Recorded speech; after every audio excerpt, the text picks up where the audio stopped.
में सर मैंने एक निजी विधेयक भी पेश किया था, लेकिन सरकार ने उस विधेयक को भी बुलडोज कर दिया और उसे कार्यसूची से हटा दिया। माननीय केसरी देव सिंह झाला, मेडन स्पीच।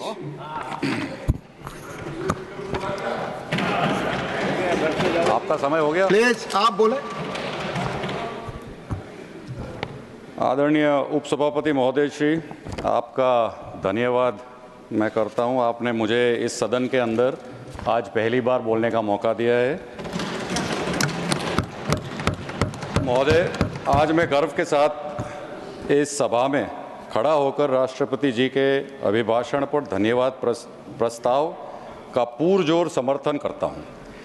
ये अभिभाषण हमारे देश की उस अद्भुत यात्रा का सजीव चित्रण है जो माननीय प्रधानमंत्री श्री नरेंद्र मोदी जी के दूरदृष्टि और नेतृत्व में संभव हुआ है। उनकी सरकार ने सार्वजनिक सेवा का अर्थ ही बदल दिया है और भारत को एक ऐसे ताकत के रूप में स्थापित किया है जिसे अब पूरी दुनिया मान्यता देती है। महोदय, पिछले 10 वर्ष के ये यात्रा केवल योजनाओं और नीतियों की कहानी नहीं है, ये उम्मीद, साहस और जनता के प्रति अटूट प्रतिबद्धता की गाथा है। ये सरकार केवल शासन नहीं कर रही, ये भारत के गौरव को पुनर्स्थापित करने और नागरिकों को सशक्त बनाने को और 140 करोड़ भारतीयों के सपनों को साकार करने का एक मिशन है। सबका साथ, सबका विकास, सबका विश्वास और सबका प्रयास सिर्फ एक नारा नहीं, ये एक विचारधारा से है जिससे सरकार हर निर्णय और हर पहल का मार्गदर्शन करती है। आदरणीय सभापति महोदय, मोदी जी के नेतृत्व में भारत एक उभरती अर्थव्यवस्था से बढ़कर दुनिया के 5वीं सबसे बड़ी अर्थव्यवस्था बन चुकी है। ये सिर्फ एक आर्थिक उपलब्धि नहीं है, ये भारत की मजबूत संकल्प और विश्व स्तर पर उसके पुनर्जन्म का प्रमाण है। सभापति महोदय जी, मोदी जी के सरकार की सबसे बड़ी विशेषता है तो उनके समाज के सबसे कमज़ोर वर्ग पर ध्यान केंद्रित किया है। आयुष्मान भारत जो दुनिया का सबसे बड़ा स्वास्थ्य योजना मोदी साहब के नेतृत्व में बनाया गया है। महोदय, हमें उन दिनों याद हैं जब पीड़ितों को जब हॉस्पिटलों में जब दौड़ा दौड़ी करनी पड़ती थी। अब बेचारा पेशेंट फॉर्म भरने में से फ्री हो या पैसे की व्यवस्था कराए, इस प्रकार का वातावरण हमने देखा था। मोदी जी ने और हमारी सरकार ने एक संकल्प किया कि जहां पर ज़रूरत है और ज़रूरतमंदों के लिए इस एक भविष्य के अंदर एक ये आयुष्मान भारत का दुनिया में सबसे बड़ा योजना खड़ा करने का उन्होंने संकल्प किया और आज 50 करोड़ भारतीय मुफ्त के स्वास्थ्य के सेवाएं प्रदान करते हैं। और अब तो 17 वर्ष से ज़्यादा उम्र के भी लोग इसमें आने वाले समय में आज से ही उसके साथ जुड़ेंगे और इस आयुष्मान भारत को आगे बढ़ाएंगे। प्रधानमंत्री आवास योजना के तहत 4 करोड़ परिवारों को घर देकर उनके सपनों को साकार किया गया है। उज्ज्वला योजना के अंतर्गत हमारे ग्रामीण विस्तार के अंदर हमारी माताओं बहनों, जहां पर पहले के समय में धुआं का इतना बड़ा प्रदूषण और स्वास्थ्य को जो इतना बड़ा तकलीफ जो पहुंचती थी, उनको ध्यान में रख के उज्ज्वला योजना की एक तैयारी करी गई और आज 12 करोड़ महिलाओं को धुएं से मुक्त रसोई दी है। ग्राम्य विस्तार में जल जीवन मिशन के माध्यम से 15.3 करोड़ ग्रामीण घरों तक स्वच्छ पीने का पानी उपलब्ध कराया गया है। ये सारी उपलब्धियां केवल कल्याणकारी योजना नहीं है, ये जीवन को बदलने वाले पहल हैं। जब देश को आफतें आईं, कुछ साल पहले हमने देखा कोविड की महामारी पूरे दुनिया के अंदर जब मंडरा रही थी, तब भारत के अंदर महामारी के दौरान जब सब देश जब लड़खड़ा रहे थे, तब भारत मजबूत से खड़ा रहा था। मोदी साहब के नेतृत्व में दुनिया के सबसे बड़े वैक्सीनेशन अभियान 200 करोड़ से ज़्यादा टीके लगाए गए और कोविड में से भारतवासियों को निकाला गया। प्रधानमंत्री गरीब कल्याण अन्न योजना के माध्यम से उसी समय 80 करोड़ भारतीयों को भोजन देकर ये सुनिश्चित किया गया कि कोई भूखा नहीं सोएगा। ये मोदी जी की गारंटी है। जो लोग मोदी जी के ऊपर उंगलियां उठाते हैं कि सिर्फ बोलते हैं, मोदी जी की गारंटी मतलब गारंटी पूरी होने की गारंटी है। इस देश के बिछड़ों को, इस देश के ग्रामीण विस्तारों तक फाइनेंशियल रेवोल्यूशन के माध्यम से मोदी साहब की गारंटी, मोदी साहब की सरकार ने 50 करोड़ जन धन योजना जब खोले, तब हमारे विपक्ष के भाई तब उस मुद्दे पे हंस रहे थे कि कहाँ पर कार्ड देने जाएंगे और कौन सी लहारियों में जाके आप ये पेमेंट कराएंगे। आज 50 करोड़ जनधन खोल के मोदी सरकार ने गरीब से गरीब व्यक्ति को औपचारिक बैंकिंग प्रणाली से का हिस्सा बनाया है। यूपीआई की क्रांति जो करी गई है, जो पूरे दुनिया के अंदर सबसे बड़ी क्रांति कही गई है, वो आज दुनिया में 46% डिजिटल लेन देन को संभालती है। ये दर्शाती है कि भारत तकनीकी नवाचार से अग्रणी है। इंफ्रास्ट्रक्चर की बात की जाए महोदय, तो सभापति महोदय जी, बुनियादी ढांचा सिर्फ सड़कों और पुलों के निर्माण से नहीं होता। ये अवसरों और उम्मीदों से जोड़ने का एक माध्यम होता है। मोदी जी के नेतृत्व में भारत सपनों के निर्माण स्थल में बदल चुका है। हमारे देश के अंदर 2014 में 91,287 किलोमीटर के नेशनल हाईवे उपस्थित थे। पिछले 10 साल के अंदर 60% इंक्रीज करके आज 1,46 करोड़ 2024 में हमारे नेशनल हाईवेज खड़े हुए हैं। भारत हर दिन 48 किलोमीटर हाईवे का निर्माण कर रहा है, जिससे सब दूरस्थ गांव में अब विकास जुड़ रहा है। इन नेशनल हाईवे से, इन इंफ्रास्ट्रक्चर से हमारा नॉर्थ ईस्ट, हमारा जम्मू और कश्मीर, जो पुराने पहलों के समय में जो जुड़ा हुआ नहीं था, जो मध्य रेखा के साथ जुड़ा हुआ नहीं था, उनको भी आज जोड़ने का काम किया जा रहा है। एविएशन के अंदर 74 हमारे पास एयरपोर्ट्स थे और आज 157 एयरपोर्ट्स 10 साल के अंदर निर्माण करने में आए हैं। उड़ान रीजनल कनेक्टिविटी स्कीम्स के तहत टियर 2 और टियर 3 सिटीज़ भारत को विश्व के अंदर तीसरा सबसे बड़ा एविएशन मार्केट प्रस्तापित करके खड़ा हुआ है। वंदे भारत जैसी ट्रेन सिर्फ तेज गति वाली गाड़ियां नहीं है, ये आत्मनिर्भर भारत का प्रतीक है। ये सिर्फ विकास नहीं है, ये राष्ट्र निर्माण है। ये कोई भी नागरिक पीछे ना रह जाए। महोदय, मोदी जी की सरकार ने भारत को, युवाओं को देश की प्रगति का केंद्र बिंदु बनाया है। 90,000 से अधिक स्टार्टअप और 100 से अधिक यूनिकॉर्न के साथ भारत आज दुनिया का तीसरा सबसे बड़ा स्टार्टअप इकोसिस्टम है। स्किल इंडिया और स्टार्टअप इंडिया जैसे कार्यक्रम युवाओं को इनोवेशन और एंटरप्रेन्योरशिप में अग्रणी बना रहे हैं।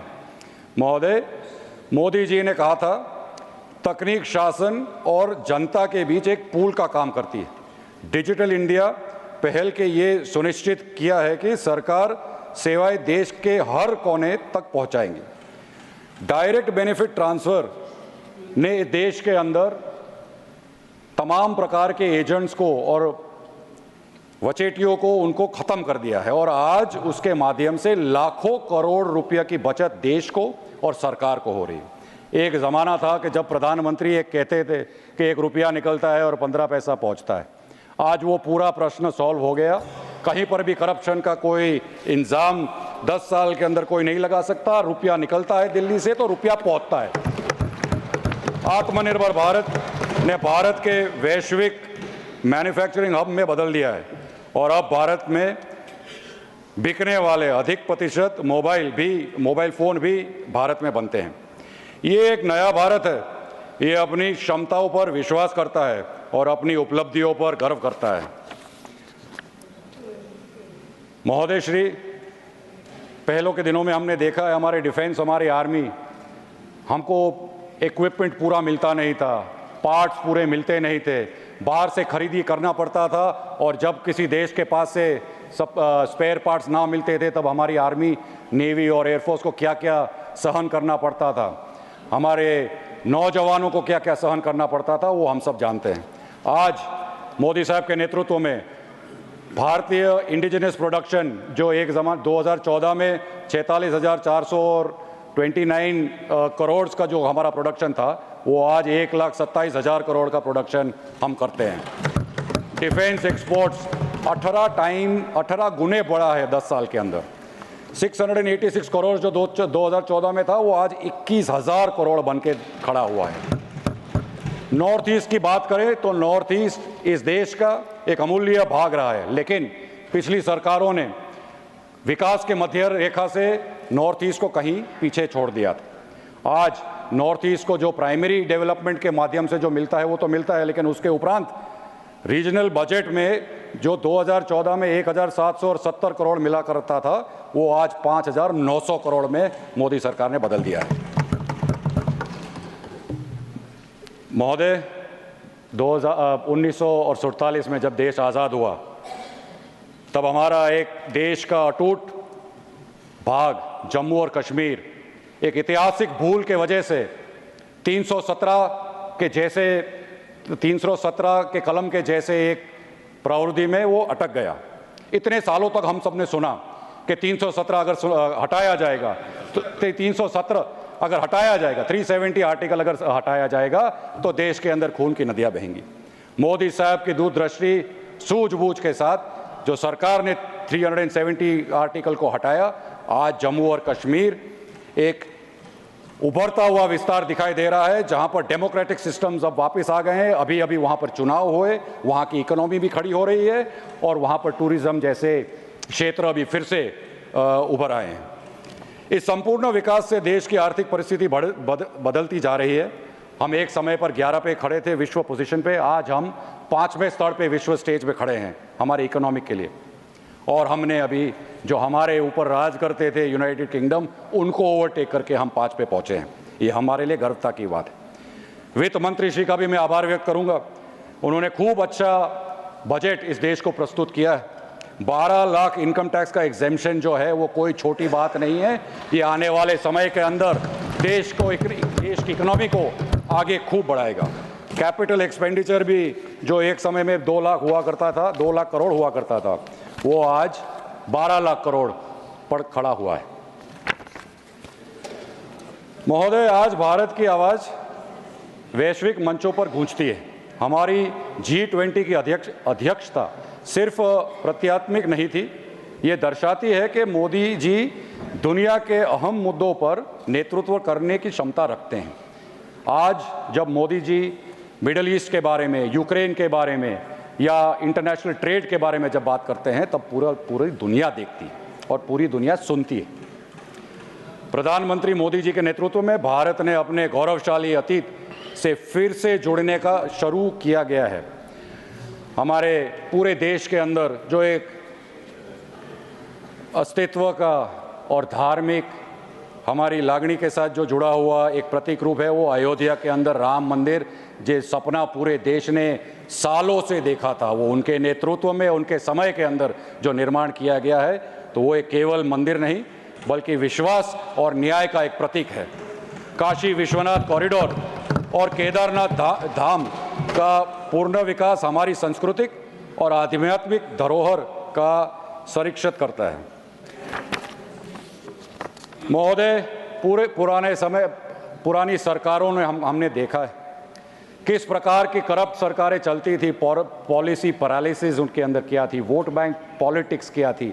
इनकी चर्चा करने जाएंगे तो आपको शायद मुझे 10 मिनट और देने पड़ेंगे, लेकिन उसमें से बाहर निकलकर नरेंद्र मोदी जी सिर्फ एक नेता नहीं, एक प्रेरणा है। धारा 370 हटाने के लेकर जीएसटी सुधारा और 3 तलाक को खत्म करने तक उनकी साहसिक निर्णयों को भारत देश बदल दिया है। ट्रांसपेरेंट गवर्नेंस, जिम्मेदारी और जमीनी स्तर पर डिलीवरी के लिए जाना जाता है।